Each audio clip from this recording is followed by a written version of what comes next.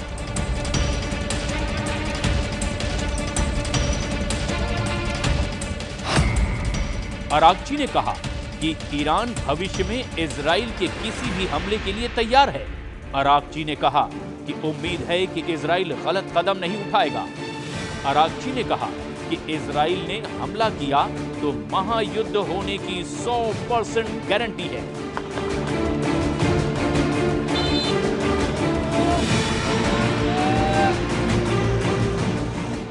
इस वक्त ईरान और इजराइल के बीच टेंशन सबसे बुलंद है। एक तरफ नेतन्याहू का वॉर कैबिनेट गाजा, लेबनान और सीरिया के मोर्चे पर खुद को जीता हुआ साबित कर रहा है।